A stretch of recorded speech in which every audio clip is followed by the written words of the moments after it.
Hey guys, before we dive into this episode, I just want to make sure that you're aware of a resource that we just released and I'm incredibly excited about. It's called Nothing is Wasted Video Series and Study Guide. That's right. It is a Bible study and video series that surrounds Nothing is Wasted, the book. This 6-session video-based study includes everything that you need to have deep and meaningful conversations around Nothing is Wasted, the book, and the themes that emerge in the book: grief and loss and forgiveness and hope and redemption and more. And when you order Nothing is Wasted video series and study guide, you'll get access to 6 short videos that you can use with your small group, with a group of friends, with coworkers, with a book club, with your church. Plus, you'll get a study guide that's full of not just helpful tips for organizing your group time, but also session questions, homework, robust Bible study that will help you to dive deeper into the material and start to see, okay, where does Scripture talk about the things that emerge in Nothing is Wasted, the book? And while we believe this series is best done in community, in a group, you can also go and grab it and do it on your own. It's a great deep dive into how God might be showing up in your own story. And that's why I wrote Nothing is Wasted, the book, is because I wanted you to see how he's showing up in my story so that you can begin to superimpose yourself into it and go, all right, where is God showing up in your own story? And we all know that we have stories, all of us, of pain and heartache. And in those times, in those seasons, it leaves us wondering, where's redemption? Where's God in all of this? I truly believe that with God and with the help of others, I mean, a lot of times he uses other people and community around us, that there is healing available to you right now, no matter what you're going through. And as you dive into, or maybe you've already experienced by diving into Nothing is Wasted, the book, and you read my story and Amanda's story, and as you hear the story of other people, as you go through this study together, you're going to begin to realize that in your story, nothing is wasted, that God is doing a tremendous work through that. So I want you to pick up Nothing is Wasted video series and study guide, whether you're going through it with a group or by yourself. Go to nothingiswasted.com/book study. Again, nothingiswasted.com/book study. We'll also have it in the show notes here. And pick up this study guide, pick up this video series, and start to think about, maybe, is there a group that you can lead? Is there a book club that you can lead? Is there other people you can invite into this journey of this message, this mantra for our lives? Nothing is wasted. Can't wait to hear how God is using this series to bring you and those in your life, those that you care about, hope, healing, redemption, and purpose ultimately. So go to nothingiswasted.com/book study and pick up Nothing is Wasted video series and study guide today. Well, hello everyone. Welcome to the Nothing is Wasted podcast. My name is Davey and I am your host for today. And we have an awesome episode for you guys. I have been waiting for a long time to get this guest on the Nothing is Wasted podcast. And finally, we were able to have an interview with him. But here's the ironic thing about it. I've been wanting to talk to this guest about the Enneagram. If you know anything about Nothing is Wasted Ministries and us, we definitely love learning about the Enneagram, love learning about how God has wired us to work and finding frameworks and patterns within that, because our God's a God of order, not a God of chaos. And I know some of you guys have mixed feelings about the Enneagram, but I consider it just like any other kind of personality test or assessment. It is absolutely not a rigid box, because everybody is created uniquely in the image of God. However, God does create things in patterns, and I believe that there is a really useful tool in the Enneagram for interpersonal relationships, for self-awareness and self-discovery. Anyways, I'm babbling right now, but Morgan Cron is kind of the guy that in a contemporary setting has popularized the Enneagram with his book, The Road Back to You. And I have been wanting to talk to him since I learned about the Enneagram. I learned actually of the Enneagram and kind of did some of that self-discovery, self-assessment after losing Amanda back in 2015. I did it with our staff at the church that I was pastoring. And it was actually a very helpful tool as I was navigating my own healing journey, which is why we talk about it often here in the Nothing is Wasted podcast, because I want to present tools to you that are going to meet you in your pain and help to provide a pathway through it. That's what we do at Nothing is Wasted Ministries. And so I got turned on to the Enneagram. I started studying the Enneagram. And ever since then, I've been wanting to have Morgan Cron on the podcast, because I found it very fascinating to see how different Enneagram styles, different Enneagram types, the way we see the world ultimately interface with pain and suffering. And so finally, I am having Ian Morgan Cron on the podcast, but here's why I'm chuckling, because we don't actually have a conversation about the Enneagram. At the end of the conversation, you'll note that I say I can't believe that I just had you on the podcast and we didn't talk about the Enneagram whatsoever. But what we did talk about was extremely, extremely beneficial, especially for those of you guys who are navigating on some level a story of addiction. Whether you have experienced your own addiction, you are recovering from addiction, or you're helping others through addiction, because Ian's latest book is called The Fix: How the 12 Steps Offer a Surprising Path of Transformation for the Well-Adjusted, the Down and Out, and everyone in between. Now, here's what I love about this. Just like he's brought the Enneagram, kind of the tough cookies to the bottom shelf to make it accessible for everybody, he's also brought this idea of 12 steps accessible to everybody, whether you deal with an addiction or not, because we all have maladaptive coping mechanisms. I define coping mechanisms as the things that we resort to when pressure hits our lives, right? You could also call that an idol. Those are the things that we find we depend on when pressure hits our lives. And so that's why I thought this conversation was very appropriate, because all of us are navigating some kind of trauma, tragedy, major life transition. And so we have tendencies to resort to maladaptive coping mechanisms to find the fix, to kind of help us to downregulate when we feel hypervigilant or we feel dysregulated.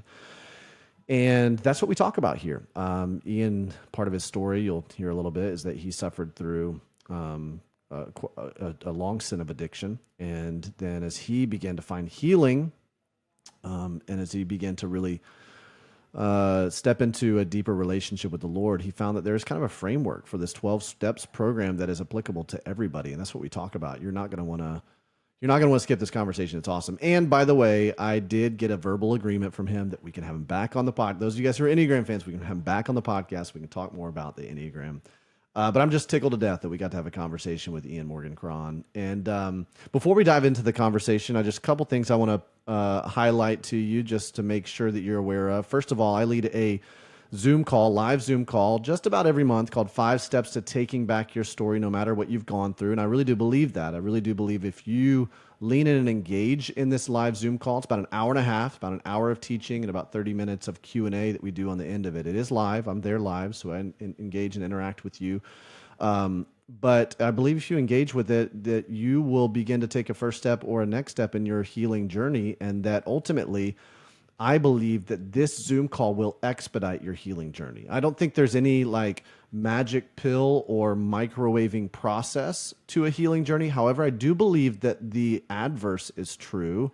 Contrarily, I believe that you can get stuck and unnecessarily. And so that's what I want to do, is I want to help kind of clear the way for you with these 5 steps to taking back your story. So I'd love to invite you to that next one. You can go nothingiswasted.com/start here to register for that. The other thing is this: maybe you have already heard about this. You've seen it on social media. You've heard one of our podcast ads about this, but we finally have the Nothing is Wasted video series and study guide available. So this is for the Nothing is Wasted book. If you're watching on YouTube, you see this right behind me.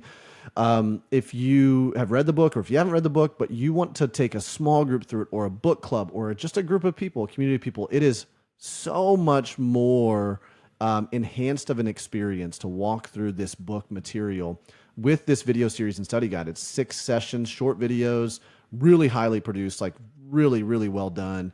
And they're kind of conversation prompts for discussing the book. So you can go through the book together as a group for 6 weeks, discuss, everybody watch the video at your sessions, discuss this. And part of the study guide is that there's actually like a Bible study that correlates or parallels with the lessons that you learn, the themes that are being brought out in Nothing is Wasted, the book. And so many of you guys have talked about how just amazing your experience with the book is. Now I want to invite you to invite other people into that experience. And so you can go, we'll put a link right here, but you can go purchase that video series and study guide, and you guys can go through this all together. And then that finally, what I want to bring your attention to is that we have, just like we've learned about all January, we have been doing some really major beefing up with our coaching. So I want to invite you to get involved with a certified coach and go nothingiswasted.com/coaching. Okay, I'm done with the shameless plugs. I know you want to get into this conversation. I want you to get in this conversation. So why don't we go ahead and listen to or watch this conversation that I have with Ian Morgan Cron.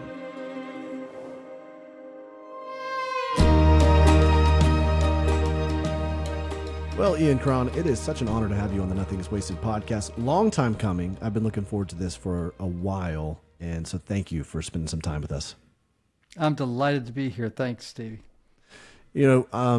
I shared with you a little bit ago while we were off air that the folks that are part of our community, they're walking in a lot of pain and suffering. And it was actually through my own pain that I got turned on to the Enneagram and started to do some self-discovery within that and how I was essentially interpreting the world and interpreting what I had just gone through. And as I was walking into that. So for those who know you, they're going to be familiar with a lot of your work with the Enneagram, the road back to you.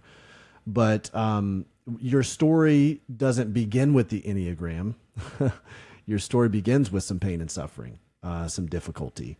And so I'd love for you to just share a little bit about that. What's the, you've got this book that has come out about some of your journey through addiction. Talk to me about that addictive journey and what led to it, and kind of let's unpack that a little bit.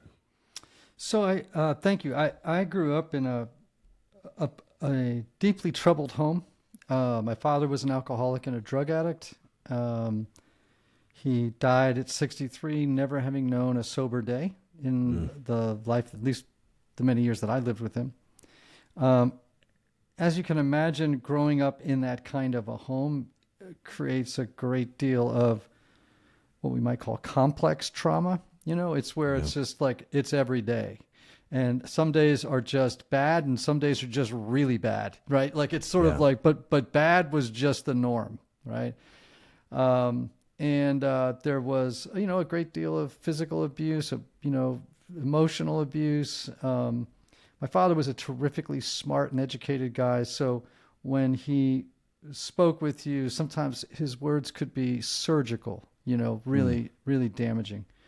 There was a lot of chaos. There was a lot of uncertainty, unpredictability. There were ambulances coming regularly. There were hospitalizations. There were suicide attempts. It was just chaotic, right? I began drinking when I was about 12 or 13 years old. I mean, you can imagine why, right? Like a young person would have some level of fascination this was an Irish Catholic bar brawling home. You know what I mean? Like this was brothers that were drinkers. This was a dad that was, it just was part of the culture, right? Probably by the time I got to late college, early 20s, I was a full-blown alcoholic. My first round of sobriety was 1987.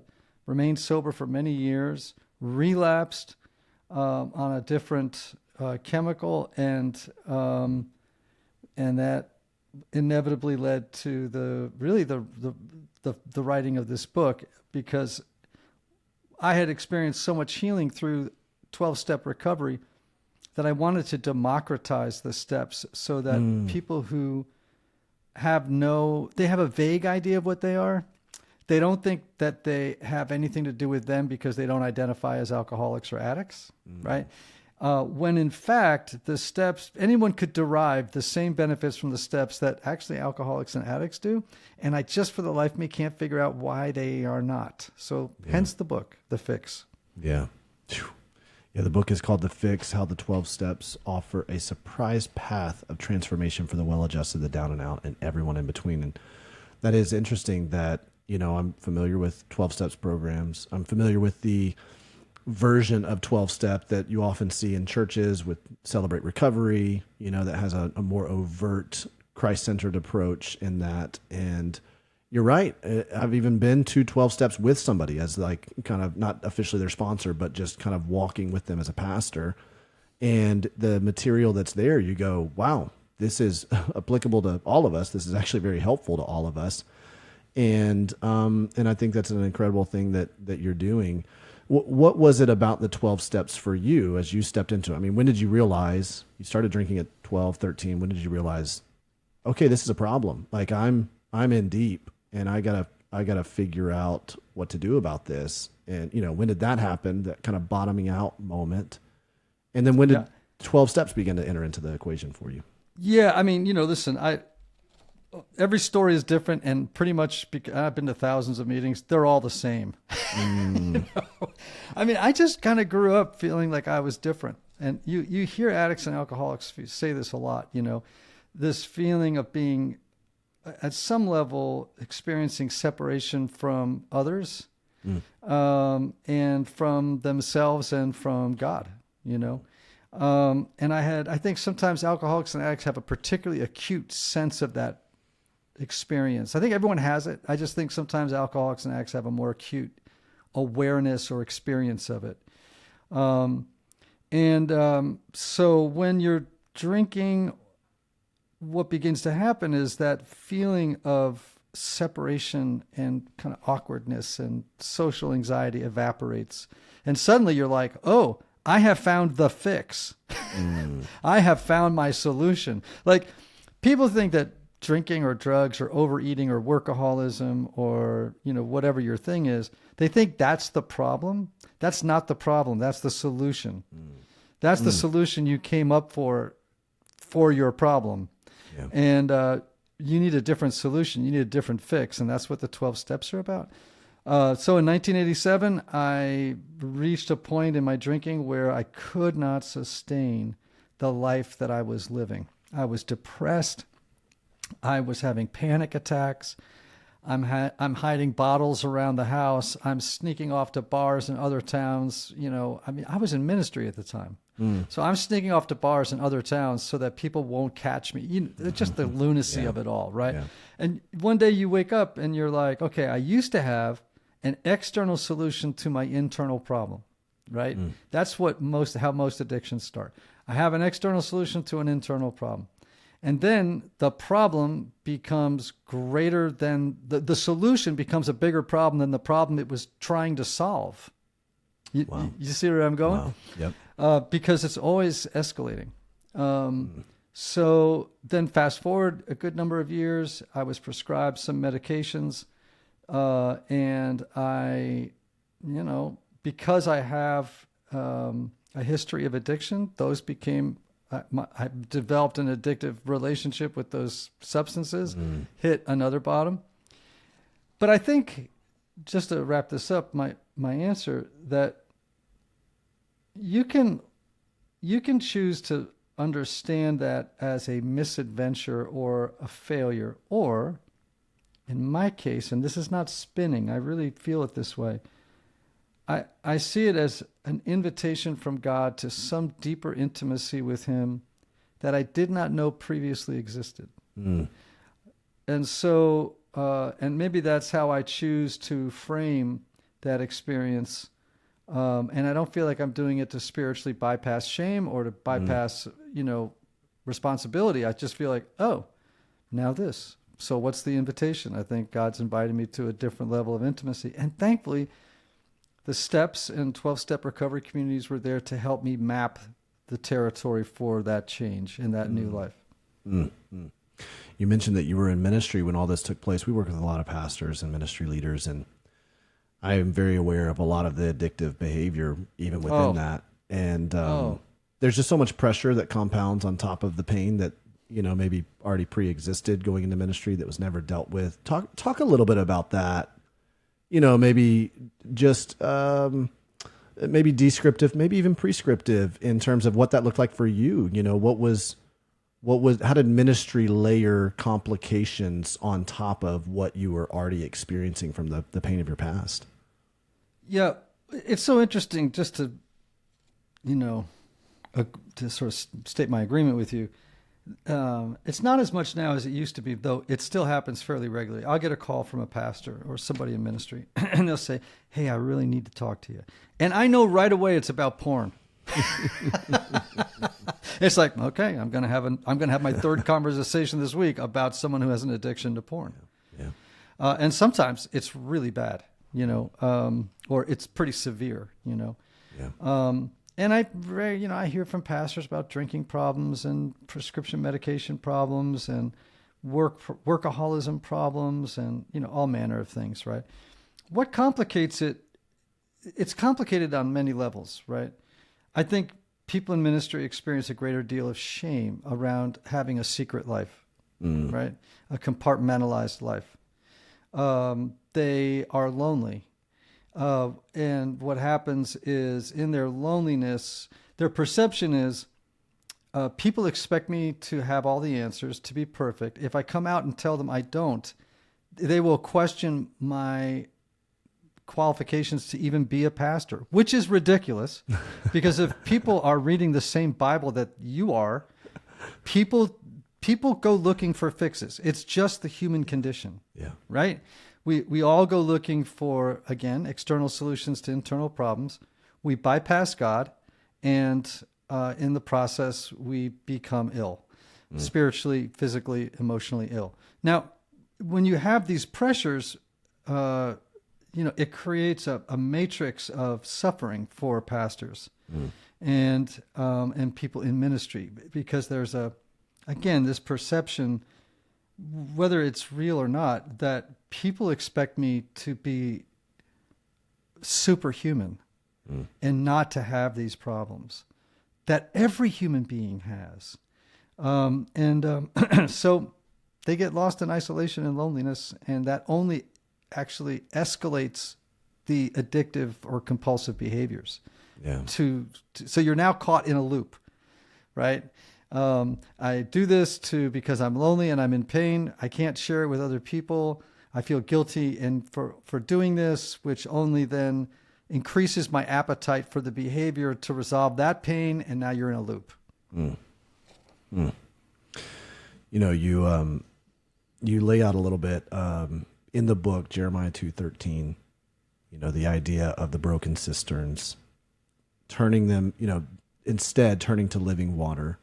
I'm assuming some of these like maladaptive coping mechanisms, these fixes, are what you're also correlating with broken cisterns on some level. Is that correct? Is that what? Yeah, absolutely. Okay. Like I oftentimes say to people, you're drinking from the wrong well. And I get it. Like just humans do this, right? Like we are comfort soothing seekers, like we all experience the distress and dis-ease and the anxiety and the depression and the loneliness of life at some levels. For some people, it's on low volume. For some people, it's at a high volume, whatever. But it's always uncomfortable. And we're always looking for fixes to soothe it, right? And but we have to be careful what well we're drinking from. If it's not from the well of God, from the fount of God, then you're setting yourself up for great disillusionment, if not full-blown addiction.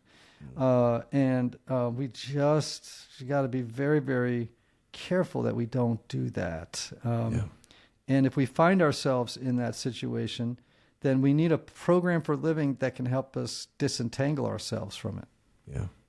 Which is this pathway, the 12 steps, or as you've kind of adapted them or democratized them, as you've said here. I'm curious then, so what were, as you're going through this, I'm sure there were a couple of them specifically that really stood out, a couple of these quote unquote steps, or, that you were like, wait, this is more like relevant for everybody than it is just for someone who's experiencing addiction. What was one of those, or what were a couple of those that you're like, this is an important, part of everyone's pathway toward healing? Yeah. So the first one, the very first step, right? We admitted we were powerless over alcohol, and in that you could insert whatever your fix of choice is, right? Whether that's, porn, eating, whatever. So we admitted we're powerless over, and by the way, you can be addicted to relationships. You can be addicted. Most of us have multiple addictions, right? We're poly addicted, right? Yeah. It ain't just one fix, Right. So we admit that we're powerless over our addiction and that it's making our lives unmanageable. That's the first step, right? The very first step is saying I'm out of ammo. Like I just don't have any ammo left. Like This thing has control of my life. Everybody can identify something, I think, on that continuum of addiction where they feel like I'm powerless over stopping this. And at some level, it's making my life unmanageable. I may not be losing my home or my job or my kids or my marriage or something like that, though that may be happening. But it's just making it emotionally unmanageable. I can't manage the shame. I can't manage my loneliness. I can't manage my anxiety. I can't manage my depression. I can't, whatever. We have unmanageability. There is such a relief and a joy. It's very strange, Davey. Like when you finally admit that you're out of ammo, that you're powerless, then suddenly you are infused with a different power. And it like the relief that washes over you when it's like, I give up. Like I'm out. It's like when Paul says, I can't understand why I can't do the things I want to do. And I do the things I don't want to do, and I don't do the things I want to do. It's like, I'm out of ammo here, right? Yeah. This great Christian psychiatrist, Gerald May, who wrote about addiction years ago, has this great quote. He says, to be human is to be addicted, and to be human and addicted is to stand in need of grace. But that grace can't come until you take that first step of saying, I'm done. I'm sick and tired of being sick and tired. I need I need help. Wow. I need help. Wow. It's funny, this is the idea of surrender, which is critical. It's kind of the crux of, our faith journey. It's the crux of this journey and how those two integrate with each other. And it's an amazing thing to see how no matter where you're at, like if you're walking this 12-step program and you're not a person of faith, and if you're walking with Jesus, you are a person of faith, that surrender kind of lies at the very base of that. Yeah. We have an expression in my 12-step community, losing is winning. Losing is winning, right? And when you finally realize I'm losing or I've lost this battle or I'm losing this battle, the moment you can say that and like Peter say, help me, I'm drowning. Yeah. Then suddenly, paradoxically, you're like, oh, wait a minute. Now I'm on a winning path. It's like, but you have to reach that place in your life. We call it a bottom. And some people have high bottoms, meaning it's not catastrophic. Some people have low bottoms, right? I've lost my house, my car, my job, all that stuff. You get to choose what altitude you pull your chute. You know what I mean? Like you get to pick the altitude. It's much better to get off early. Yeah. Right? Pull the chute early. But for some people, they got to go all the way down to the bottom. And you talking about this, if you look at the first 3 steps, it's really all about healing your relationship with God. And even if you're a Christian and you presume that your relationship with God is whole, I challenge you on that. Yeah. Yeah. There's always layers and layers of stuff to pull back on the journey. And you're going to be doing this for your whole life. Right. Yeah. So step it's called one is sanctification. Exactly. Right. So we admitted we were powerless over blank, that our lives had become unmanageable. Made a decision in step 3 to turn our will and our lives over to the care of God as we understood him. Now, that's the surrender step. So step 2, by the way, is came to believe that a power greater than myself could restore me to sanity. And let's face it, like in our addictions, it's just in our lives. Forget addictions for a second. People are nuts. Like, and here's how I know, like, listen to the voice in your head that plays all day long and the things that it says to you. Think about the emotional turmoil that so many people live with every day, right? It's like we're all kind of insane, meaning also that we're repeatedly going to the wrong well to drink the same water, expecting it to work the next time, and it doesn't, and yet we keep doing it. Wow. Right? So step 1 is, I can't. Step 2 is, maybe he can.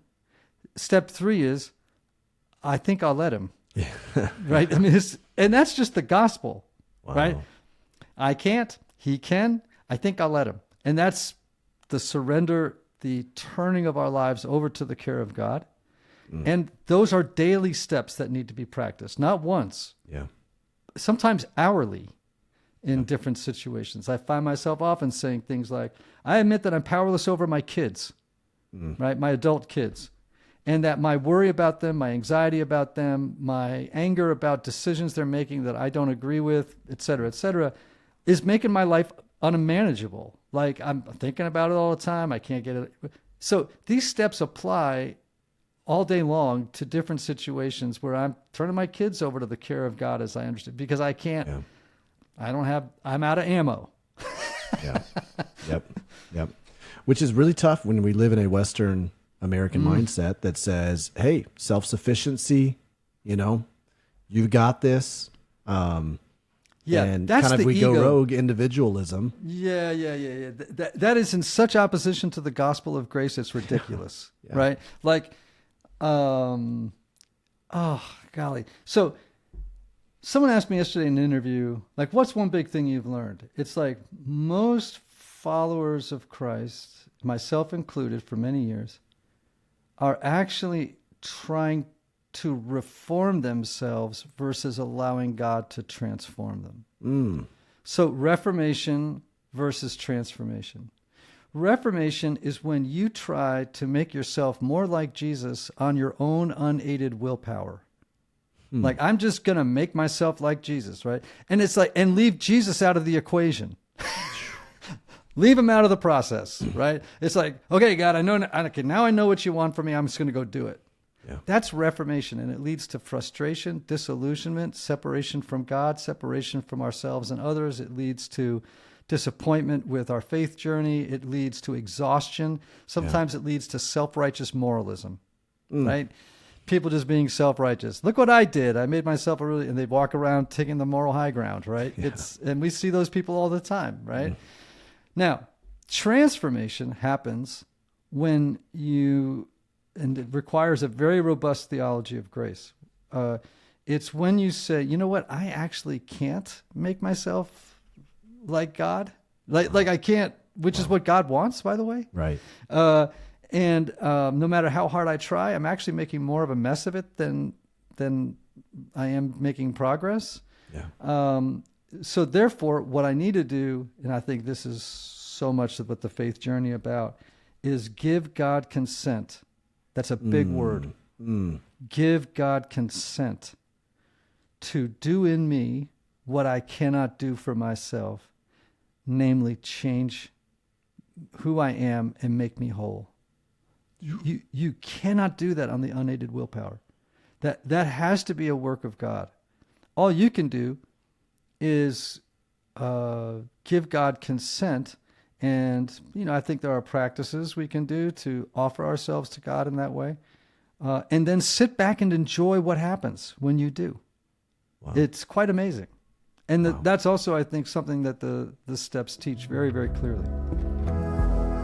Hey friends, Davey Blackburn here. Just want to interrupt this conversation for just a second and let you know about a resource that we're really excited about. At Nothing is Wasted Ministries, we're always trying to provide resources for you, whether it's content or whether it's coaching, whether it's our courses, or maybe even books that are going to meet you in your pain and provide a pathway through it.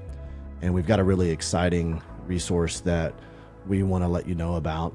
It's one that's going to help you as you help little ones overcome fear, worry, sadness, and do it with faith-filled promises that are going to foster hope on the difficult days. Many of us are raising kids and we're trying to help our kids, all while we're trying to heal as well from painful experiences. And this resource is called When It Hurts by beloved author Emily Assell. It's a heartwarming board book for kids ages infant to 4, filled with Bible verse affirmations to comfort and guide little ones through tough times, whether they've had a difficult day or they feel scared or lonely or they miss someone special. No matter what, these inspiring words will remind them of God's love, care, and strength. Your kids are going to find comfort in the truth that it's okay to be sad, that they can tell God everything, and that God hears every prayer and they're not alone.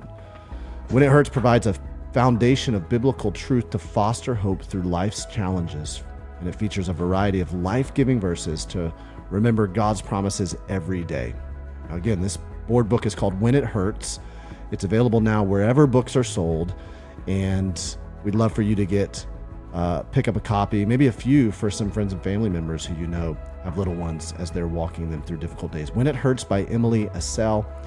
And we'll put the link for you to pick that up in the show notes or right here below this YouTube video. All right, back to the interview. You know, Ian, I happen to know too that one of the phases or steps of this journey is something around the idea of forgiveness or letting go of resentment. Yes. You know, incidentally, I was telling you about the course Pain to Purpose that we launch in churches that help churches create an environment where people can heal. And waypoint 3 for us is this idea of forgiveness. And it is standing out. No other waypoint holds a candle to this. It is the most pivotal moment in everybody's journey through Pain to Purpose, where they have the biggest breakthrough, where they realize there's some kind of resentment I'm holding on to, either against myself, others, or God, or maybe combination thereof. And it's where people find a massive amount of healing. The same is true in this pathway with the 12 steps. Why is that, from your perspective, why is that, and maybe even from your experience, such an important part of this healing journey? Yeah, forgiveness is a huge part of the 12-step journey. And so we find that in the healing of this rupture of our relationship with God that we all experience, right? In steps 1 to 3. Then in steps 4 to 7, we're going to make peace with ourselves. That's what those steps are about. Part of that journey is taking an inventory of broken relationships, of resentments, of fears, inventorying our fears, and in the process, sharing those with another person in a very intimate, courageous conversation. And then in step 6 and 7, we're going to learn how to let go of some of the character defects that actually contributed to the rupture of those relationships with somebody else, yourself, with God, with others, right? Wow. So there's a whole, and in the book, I kind of go through step by step. Well, how do I do this? And then in steps 8 and 9, it's about healing our relationships with others, right? So this is really all about forgiveness. And I would maybe lean into something you said. There's this moment of forgiveness, and I would say there are moments of forgiveness. It's serial. Right. It's not one event. It's serial, and these are decisions that we have to make all the time. That's great. And when feelings of resentment arise again, we have to bring them to God and say, you know what, I'm out of ammo. I can't actually get rid of this thing. But I give you consent to do it. And again, I think there are practices, some that I unpack in the book, that help people experience the resolution of inner turmoil and brokenness. Yeah. But yeah, forgiveness is it's a huge part of the journey. Yeah. I talk in the book about an experience I had with Desmond Tutu, the Nobel Prize laureate, the Nobel Peace Prize laureate. I was with him for 3 days. I served as his chaplain. I'm an Episcopal priest. He's an Anglican priest. It's the same thing. And I was assigned to be his chaplain for 3 days when he was doing a speaking tour. So I'm in a car with him all day. I'm in his hotel room. I'm with him all day. And I could not understand how a man who had suffered so much at the hands of other people could be so radiantly joyful. This man never stopped smiling or laughing, and he cackled all the time. He just cackled. Everything was a source of joy for him. And he was very affectionate, very tactile, very, he would spontaneously dance all the time, and when I was with him, he was probably, in his 80s, maybe late 70s. So it was pretty charming.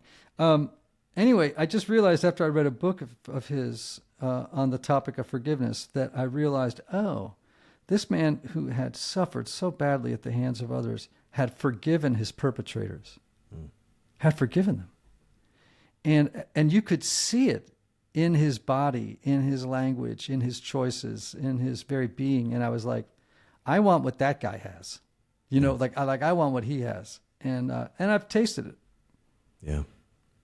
Yeah. We talk often, with our community about forgiveness, obviously coming from the way I lost my wife at the hands of 3 men who broke into our home, and just the journey that I've had to go through with forgiveness. And we talk often that forgiveness is a daily decision, like what you're saying. It's not, just kind of, you don't wait till you feel like you want to forgive, because if you wait around for that, you're never going to feel like you want to forgive. You have to choose to. And what that choice is actually trusting God that he's the ultimate arbiter and judge in your story. Yeah. That he can exact true justice in this situation. And that justice is often going to be a restorative, redemptive justice, because that's his character and nature. Yes. And so two things. One is what you're describing, this terrible tragedy, this horror with your wife, right? Like, that's a profoundly traumatic experience. So we talk often about, post-traumatic stress disorder, post-traumatic stress. But, there's actually another way of thinking about it, not original to me, which is the idea of post-traumatic growth. Yeah. So sometimes people get stuck in the post-traumatic stress, and their focus, and they actually become overly identified with being a person who suffers from post-traumatic stress. Right. I think there's a mind shift or a mindset shift that has to happen toward, okay, yes, I have been victimized. And how do I make the shift into PTG, into post-traumatic growth? And one of the linchpins for that is forgiveness. Now, sometimes, in my experience anyway, I don't have the capacity to generate the kind of altruism, goodness, to actually want to forgive. And so this is something I'm constantly saying, God, it helped me to become willing to be willing to forgive so-and-so, right? And then what am I doing there? I'm giving God consent to do something for me. And there's a wonderful prayer practice I have that I have found to be remarkably helpful at helping people experience a warming of their hearts towards people who have deeply wounded them. And I wish I'd known it when I was a full-time pastor. I would have been like, I wouldn't have told so many people. I would not have referred so many people to therapists. I would have been able to say, okay, well, let's just try this. Do it right now. Let's just do this. But we're going to do this and we're going to do this every day for the next 4 weeks. Yeah. And it's so there are tools, and again, I lay them out in the book, in the workbook. Yeah. Well, you mentioned it just now. Prayer. Prayer is an important part of this book, and important part of your journey. I know you used to see it as transactional. Now you see it as something different. I think all of us can relate to that. Many people go, if we were to take inventory, we'd probably all say we don't pray as much as we think we should. But then we also kind of fumble around with it because maybe we have the same idea that prayer is transactional. Talk to me about that transformation that's happened in you. Yeah. Well, prayer should be transformational, not transactional. And it will be transformational, but incrementally, right? Like, it's so funny. I'm 64 years old, man. And I coach a lot of younger people. And I'm like, they often say, man, when am I going to get over this? And I'm like, it's going to take a minute. I mean, they're just, they often are like, can it not be now? Like, they're so impatient. And I'm like, I understand your impatience, but it's going to take a minute. Like, there's not a quick fix, You've tried quick fixes and they didn't work, right? And now that you're out of your best old ideas, let's try this one, So for me, much of my prayer actually used to be like, I would think of God as being separate from me, like outside of me. Almost like a satellite circling my life. And I had to radio prayers toward God and then wait and hope that he wasn't too busy in Angola that day to hear my prayer or deal with it. And then, triangulate back the solution to my problem. You know what I'm saying? Right. Like one of the huge things that the 12 steps teach and the gospel teaches, and by the way, the steps are deeply rooted in the gospel, is this idea that actually, you cannot achieve a relationship with God as much as realize that God has been in you all along, and that is a biblical idea. You have to continually work on being consciously in contact with the God who is within, the kingdom of God within you. the God particle, the image of God that is at your very core. Yeah. God already lives in you. The journey is toward realizing that. Like you were never separate. Like God was always there. Yeah. Now, some people might argue with me and go, nope, not there until you receive Jesus. And it's like, that's absurd, because actually, if there was no goodness in you, how could it even recognize the goodness outside of you of God?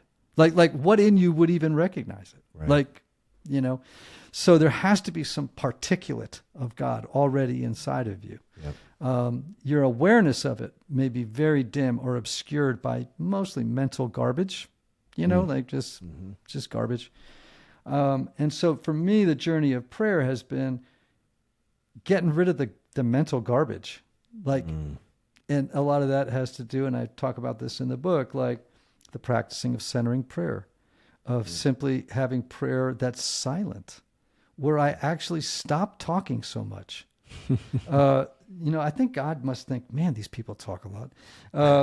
When in reality, because I think the goal of the spiritual life is the realization of union with God. That's what Jesus wants. Me, I and the Father are one, right? That's where we're heading, man. That's what and guess what? Anyone can have that. Yeah. The realization, though, of that unity with God takes a minute, you know, because there's a lot to get out of the way. Yeah. I'd love for you to share a little bit. You know, we have people who are listening to this, they're watching this, and they're trying to care for or help someone who has demonstrated addictive behavior, is full-fledged in an addiction, has come forward and said, I need help, or who hasn't, but they're trying to navigate that. They're going, how do I help my loved one without enabling my loved one? There's a fine line there. I've seen it play out in so many of, like, even family members of mine and their life, and just the wrestling of going, I don't know how to step in and help and really be what they need for me to be. What should we be when we're caring for someone? Yeah, this is a great question, and it's well, it could be a very lengthy answer, but I'm going to give you as short an answer as I can get my hands on here, right? Yeah. So I remember I have a son who's in recovery, and I have permission to say that from him, so I'm not outing him. And we had a couple of rodeos, you know, like this was not a one, you know, we had a couple of treatment rodeos. We had, you know, lots of stuff, and we learned a ton in that. One thing we learned is the best thing you can do for that person is work on you. You actually have to admit, step one, and by the way, Al-Anon, all these programs that are for people who are in relationships with people with addiction problems, you have to realize that you have become as sick as the person you're trying to help. This relationship has made you unwell too. Wow. And you have become addicted to fixing them. You have now organized your life around this problem. Wow. And so, you know, beginning to work a 12-step program where you recognize I'm powerless over Billy, and that my obsession with his getting well is making my life unmanageable. And now we're both drowning in the same water, right? So you have to work on you first. So I tell people you need to get a therapist. You need to get to an Al-Anon meeting or where you can listen to the wisdom of other people who have been in your shoes or are currently in your shoes, and take care of yourself first. You have to put on your own, you know, the old trope, right? You got to put on your own oxygen mask first, right?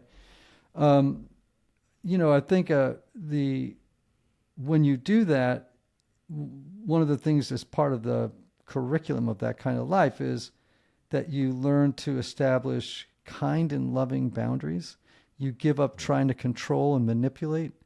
You are able to say from a place of love, Billy, guess what? As long as you're drinking or drugging, you can't live in our house. And that breaks our heart, but that's how it is. There are many things you have to do that are counterintuitive when you're in a relationship with an addict, and that's one of them. You think, maybe if I just give him the rent money, that things are going to be okay. Or maybe if I let him live here, things are going to be okay. And I keep my eye on him, and I keep searching his room for drugs and alcohol, and I can, you know, and it just becomes this weird, obsessive, twisted relationship, right? It's like, no, you're going to have to let Billy go and suffer the consequences of the decisions that he's making, knowing that it could end poorly or well. I mean, you just have to accept that you have to accept that Billy, I don't know why I'm calling this kid Billy, but you have to accept that Billy is God's child first, not yours. And you're going to have to continually turn him over and yourself to God to solve this problem. And when you do that, the probabilities of it having a good outcome increase dramatically. No guarantees, but they will increase dramatically. Yeah. So good. Hi, friends. Just want to interrupt this conversation to see if you're looking for a way to help a friend who is hurting. You're having a hard time knowing how to show up and show that you care in whatever pain they're walking through right now. Listen, we understand, and we've been there. Even though I've walked through my own trauma and painful season, I can still struggle to know how to best enter into the pain of those around me. I'll never forget the first funeral that I preached after losing my late wife Amanda in 2015. I showed up and I felt like I was stumbling through, not knowing what to say, because it just is so difficult to know exactly how to enter into somebody else's pain. In fact, there were so many people who were well-meaning right after my late wife passed away that they would send me all kinds of different things, but most of those things, they either filled my house with clutter or I ended up disposing of them because it just wasn't useful. As well-meaning and well-intentioned as people were, they just, I don't think, knew what to send me. You know, you want to find that perfect combination of meaningful and thoughtful and practical. And that's why we've created the Nothing is Wasted Restore Box. Nothing is Wasted Restore Box is just what you've been looking for as you seek to show support and love for a friend, a coworker, or a family member who is hurting. The Restore Box is a thoughtfully curated gift box that has some of our favorite resources and reminders from Nothing is Wasted Ministries that will encourage anyone who is walking through a difficult time. Whether it be loss, a divorce, a lost job, an unexpected diagnosis, betrayal, or just a season of depression or anxiety, or really any other pain point for that matter. This box is for when someone you love needs a reminder of hope and that nothing is wasted in their pain. Each Restore Box includes a copy of the Nothing is Wasted book, a copy of the Pain to Purpose devotional, a beautifully crafted scripture pack full of encouraging verses, the Nothing is Wasted anvil paperweight, and a Nothing is Wasted wristband. Now, we know it's hard to step into someone's pain, but we also know the cost of not stepping in is far greater. You can show you care and offer hope at the same time by sending your friend the Restore Box. Just head to nothingiswasted.com/Restore Box. That's Restore Box, RESTOR box. So leave off that second E and give a meaningful gift to someone in your life who is hurting. You can follow the link in the show notes if you're listening to this on a podcast platform, or right below this YouTube video if you're watching it on YouTube, nothingiswasted.com/Restore Box, and give the gift of hope and healing to that person in your life who's going through a difficult time. nothingiswasted.com/Restore Box. Let me turn the question on corporately. The church, local churches, the church as a whole. I feel like a lot of times, I'm in conversations with pastors a lot, and they feel ill-equipped, they feel overwhelmed, a lot of pain, a lot of trauma coming into their congregations, not sure how to help, where to start. What it's probably a pretty broad brushstroke question, but what does the church need to be considering when they are thinking about how to care for those who are in addiction? Yeah. So first off, let's get this mindset out of the church that, there are those people and us. There are the addicts and us. It's like, no. We're all in the same boat, kids. That's great. Okay. That's great. Now, that's a great mindset shift right out of the gate. That'll probably inform everything else. Cascade effect. Here we go. Yeah. Well, okay. So let's get rid of that idea. Yeah. So everybody's looking for a fix. For some people, it's people pleasing. For some people, it's Ben and Jerry's at 2:00 in the morning. For some people, it's success and money and security. I mean, the list goes on. For some people, it's drugs and alcohol. Now, granted, on the addiction continuum, that has a potentially greater, problematic outcome. Right. But everybody's looking for fixes. So let's get rid of those and us mentality, right? Secondly, I would say that we need to destigmatize the problem. If it's all of our problem, then we can get to a place where we say, oh yeah, this is what humans do with their pain. All right, this is commonly what human beings do with their pain. And so we get rid of the stigma. How can the loving community come around people and offer them an alternative to that? Right? Now, here's a crazy thing. In the book, I tell a story about a guy that I called Gene, not his real name, but he was a pastor of a large conservative church. And Gene showed up to church drunk one Sunday. I don't know why I laugh. Alcoholics laugh about these stories because it's like, oh man, well, I've got stories like that. But anyway, he shows up drunk. He gets in the pulpit. He starts to preach. Elders figure out the guy is sozzled, right? And so they usher him out of the church. And then they did the exact wrong thing. They judged him. This happens. They scapegoat him, and they fire him instead of getting him help. This is terrible, right? You just described what largely the church does. So. Yes. Yeah. So they fire him, right? Like as if he's a tumor, right? Like he's a cancerous tumor. Let's get rid of it, right? Anyway, so I'm in a meeting, a 12-step meeting with him. He gets sober. He finds healing. We're in the basement of another church. And he says to me, Ian, it's so ironic that I have experienced more love, grace, kindness, compassion, and healing in the basement of a church than I ever experienced upstairs in the sanctuary. Yeah.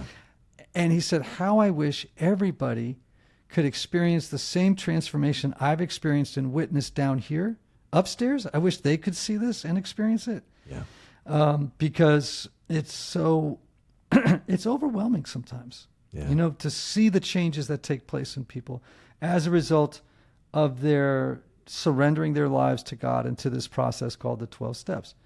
So I think every church should have the 12 steps as part of an offering, right?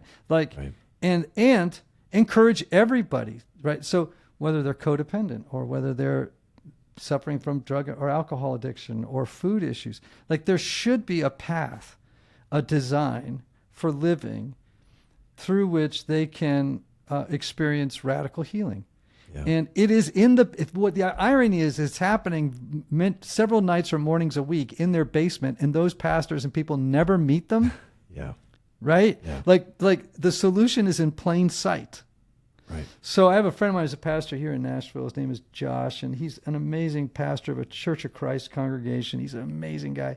He has 40 12-step meetings in his church every week. Wow. It's almost all the time.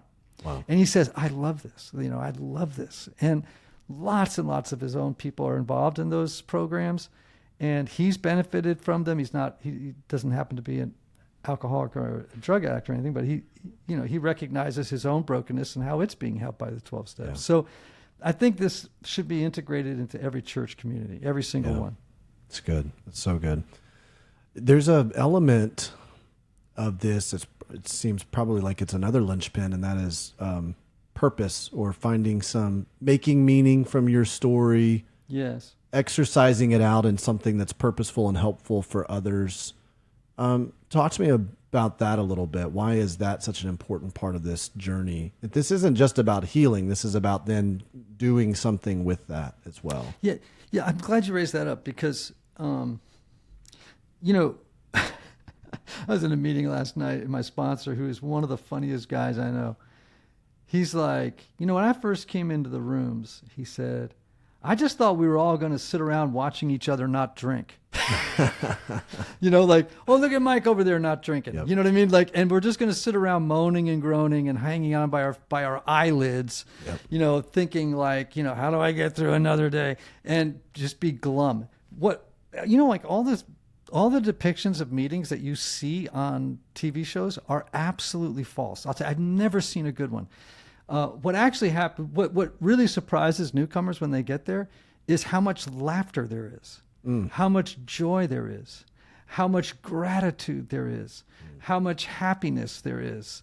Yes, we have tearful moments and we're there for each other when times are tough. But generally speaking, it's hysterical. Like why? Because we have found a solution. Yeah. Right. And we talk about the solution. We don't talk about the problem in those meetings. In Right. fact, if a young person in the meeting starts talking too much about their problem, their sponsor will come to them and say, look, you can talk to me about your problems, right? And we all have them. But we focus on the solution, not the problem. That's good. Wow. Now, the 12th step says, having had a spiritual awakening as the result of these steps. And that's the whole point of the steps, right? The point of the steps is not how do I stop eating, drinking, working. That's a byproduct of what happens as a result of a spiritual awakening, right? The goal of the steps is to facilitate a spiritual awakening of sufficient force that it renders your need for external solutions to your internal problems unnecessary. Right? It's like, I will just tell you, I don't think about drinking or taking mood altering substances on a daily basis. I just don't even think about it. It doesn't occur to me because I now have a relationship with God at in a program of living called the 12 steps that ensures that that's just a non-issue. I go to parties, people drink in front of me, people do this. I don't even think about it. It's not even an issue, right? Wow. There's nowhere I can't go. There's nothing I can't do, right? Now, so it says 12, having had a spiritual awakening as the result of these steps, we try to carry this message to alcoholics or fill in the blank and to practice these principles in all our affairs. The goal of the 12 steps is to have a psychic and characterological, in your character, change so that now you move from being egocentric to theocentric, meaning God-centered, right? And becoming of maximum usefulness to your fellows. That's the point, right? So now, let me give you an example of this. If I'm having a really bad day, right? One of the things that I was taught to do in the 12-step work that I have been a part of is pick up the phone and call someone else and ask them how they're doing. Wow. In other words, turn the focus outward. Now, that's not to say we ignore our problems. It's just that a lot of times what's happening is the inward gaze has become too fixed. Yeah. And so the key is I have to, and this is something God will do in you, by the way. You don't even have to make the effort. Yeah. Right. The first thing on your mind will be, oh yeah, look at me looking at me. I'm just going to now go look at somebody else and be of maximum service to them. And in the process, what I might find is I'm healed. That's the kind of stuff we talk about in meetings. It's not, people will be like, I'm going home for Thanksgiving this weekend and I'm not worried about drinking, or I am worried about drinking because I'm new in the program. But what I really want to do is, for the first time in 5 years, be mentally and emotionally present to my parents and be of service to my siblings while we're there. That's my goal, right? So again, I love what you're saying, and this harkens back to what we said about post-traumatic growth, right? So much of addiction is just rooted in trauma. Yeah. We're just trying to figure out how to deal with pain. Yeah. Right? And we end up doing it in ways that cause more pain. So we have to find a way out. God is the way out. And then having a plan, because most people just don't have a plan, Davey. You know what I mean? Like you go ask most Christians in a church, man, like, what's your plan? Yeah. They'll look at you like, actually, it's interesting you should ask that. My company has a plan. My condo association has a plan, but I don't really feel like I got a plan for transformation. Yeah. Wow. Like I ain't got no plan. The steps are just a lovely gospel-centered plan for how do I get well. Wow. I love that. I love just what you were saying, moving from ego-centered to theo-centered, and then how do we be the best, most useful version of ourselves for our fellow, brothers and sisters that we come in contact with. I think about Isaiah 6 a lot, where, you've got this crisis that happens the year King Uzziah died. There's pain that has entered the people of Israel. Isaiah sees God. So instead of like turning first inward and, beginning to wallow in this crisis, it's a major national crisis with this king dying. I mean, he was a big figurehead. And then he turns to God, sees God for who he is, and then sees himself in light of who God is. Yeah. And sees that he is a man of unclean lips, and he lives among a people of unclean lips. And then God heals him, restores him right there. And the very next response from Isaiah is, when God goes, whom shall I send? He says, here I am, send me. And it begins to turn outward. Yes. So it's interesting in Galatians 2:20. Okay, let's do some Bible wars here. Okay, here we go. So in Galatians 2:20, right? This is the Message translation, and I love this because he actually gets at what's being said here in the original language. All right. So it's for I have been crucified with Christ, and I no longer live, but Christ lives in me. Then he says, my ego is no longer central. That's the translation, because the word I in there is ego. Wow. In the Greek. Okay. For I, my ego, has been crucified with Christ. Wow. And I, ego, no longer live, but Christ lives in me. My ego is no longer central. Now, most people on the spiritual journey have little awareness, knowledge of the ego. Now, in psychology, the ego is a necessary thing. But in the spiritual life, when we use the word ego, it means something different than what we say in psychology.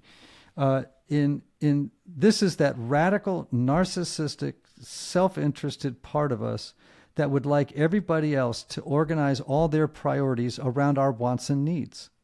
It's that part of us that wants to play God. And most people make little, and this is a Tozer quote, right? Basically, people have so much trouble making progress on the spiritual journey because they haven't given up yet. The ego hasn't given up yet. It's still in charge. And because it's still in charge, it's constantly giving God directions. Wow. Do this, do that. And then we sometimes dress that up under the guise of prayer. Right? But actually what we're doing is just giving God directions. Wow. Right? So what the 12 steps really emphasizes constantly, you'll hear this in the 12 steps, is thy will be done. Thy will be done. Thy will be done. It's like not, and when you get to that place, it's not, when you allow God in the journey of the steps to puncture and deflate your ego, it sounds like what you're saying is God's going to annihilate your identity. That's not what it's saying. This is the best news ever. When your ego is an insecure, chatty, like anxious part of you that's like, I got to be in control here. I got to run the show. I got to be the star. I got to be the director. I got to be the producer. I got to get other people to do what I want them to do. I got to, it's just constantly going.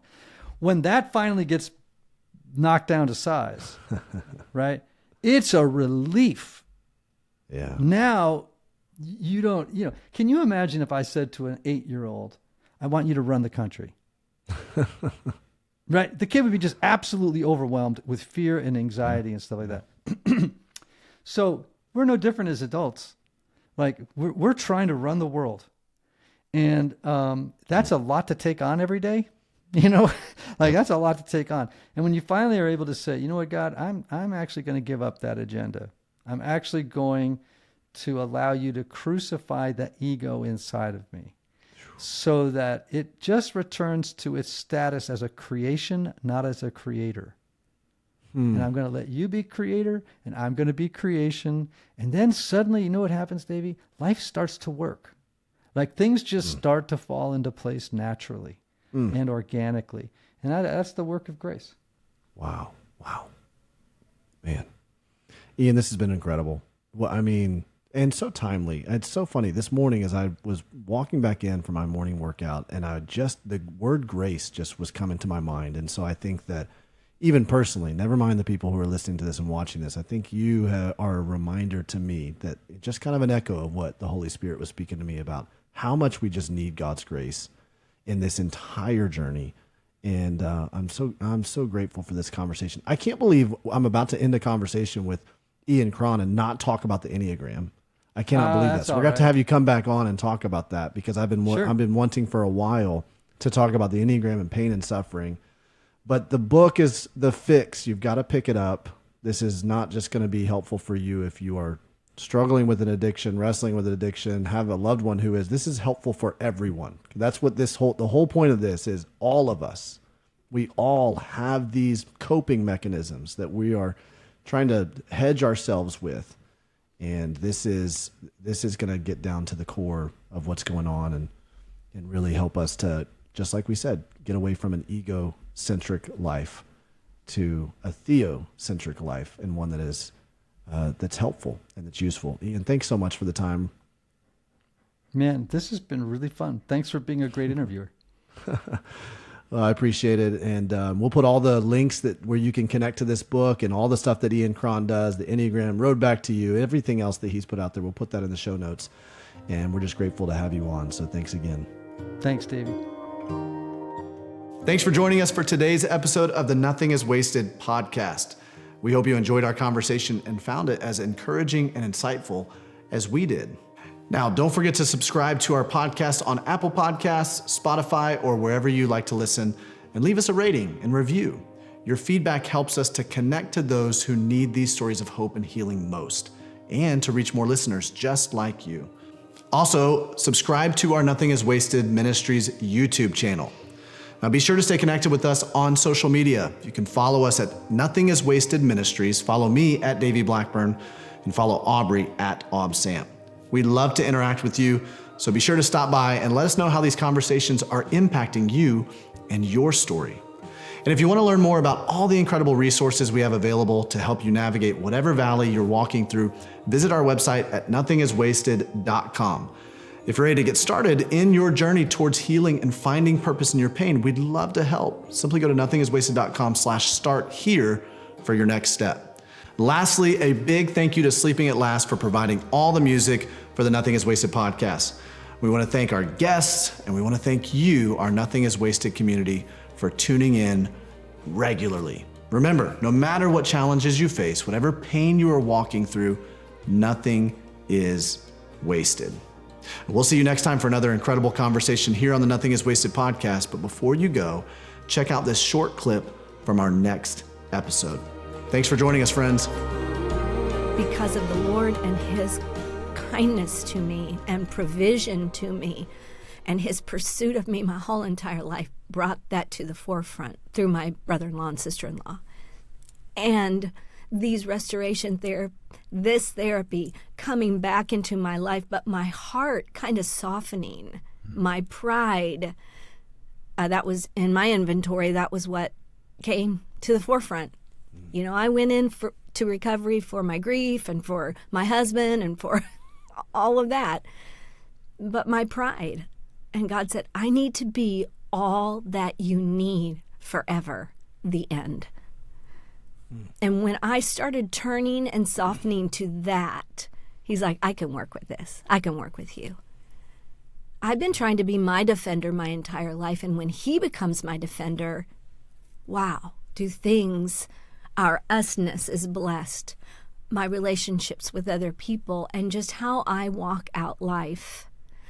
I know that's a lot, but I just felt like there was so much pain upon pain, and then with Connor, for me, it was a straw that broke the camel's back. Yeah.